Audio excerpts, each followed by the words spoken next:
Сәлеметсіңдер ме оқушылар, шәкірт онлайн мектебі сендермен мен Аяулым Нышанбайқызы. Бүгінгі біздің өтетін тақырыбымыз балалар, амоним дегеніміз не деп аталады? Сабағымыздың мақсаты амоним туралы білетін боламыз. Ал үшбұрыштарға назар аударайық. Қалай тұр?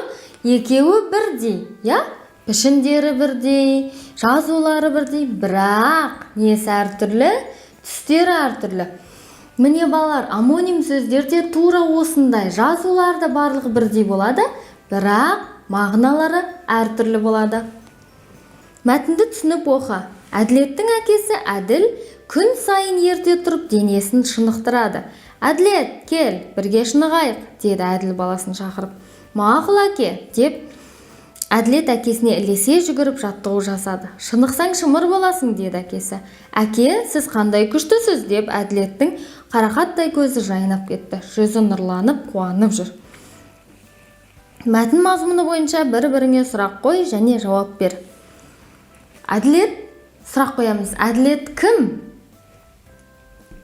Әділдің баласы, Әділдің баласы Әділет. Ал енді сұрақ қояйық. Олар не істейді күнде? Олар шынығады. Мәтінге ат қояйықшы. Шынықсаң шымыр боласың. Өте тамаша, осылай ат қойсақ болады. 100 сөздің мағынасына сөйлем құрап жаз. 100 саны адамның жүзі.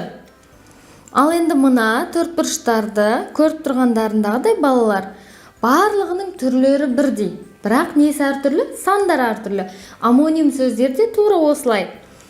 100 сөзінің әр мағынасы, 100 сөзі бір жағынан санды білдіреді, бір жағынан адамның жүзі дегенді білдіреді. Және де тағы да мағынасы бар, пышақтың жүзі, араның жүзі деген сияқты. Бұл сөздер амоним сөздер деп аталады. Дыбысталуы бірдей. Білдіретін мағыналары әр басқа сөздер амоним деп аталады. Мысалы, алма, жеміс, алма қимыл атауы, сен оны алма деп тұр,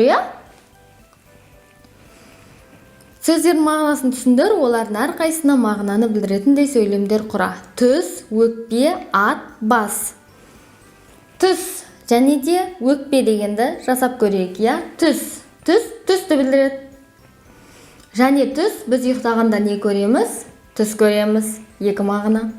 Өкпе дегеніміз адамның мүшесі, ал өкпе дегеніміз кейбір адамдар бір-біріне ренжіген кезде біреуі өкпелеп қалады, іс-әрекет болып тұр. Ат дегеніміз тапаншамен ат дейді, және де атпен серуенде дейді. Міне көрдіңдер ме балалар, амоним сөздер мағыналары әртүрлі. Неғұрлым мағынасы көп болса, соғұрлым ол амоним сөздер деп аталады. Көшіріп жазып, қарамен берілген сөздердің мағынасын түсіндір.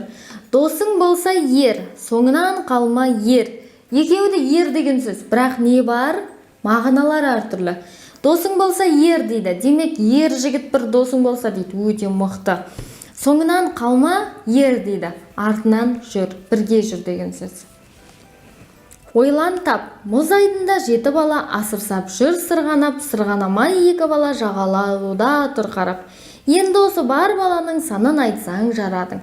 Мұз айдында 7 бала асырсап жүр, сырғанамай 2 бала сырғанап жатқан жоқ, 7 бала сырғанап жүр, екеуі сырғанап жатқан жоқ. Не істейміз? Қосамыз, сонда 7-ге 2, 9. Жағалауда тұр қарап. Енді осы бар баланың санын айтсаң жарадың. Өте тамаша, жарадыңдар балалар. 9 екенін білдіңдер ғой, 2 бала қарап тұр, бірақ жалпы саны 9 бала. Бұл сабақтан не үйрендім? Амоним сөздер мағыналары әртүрлі сөздер. Дыбысталғандары бірдей болады, бірақ мағынасы әртүрлі болады. Сонымен балалар, сабағымыз аяқталып қалыпты. Сау, сәлематта болыңдар.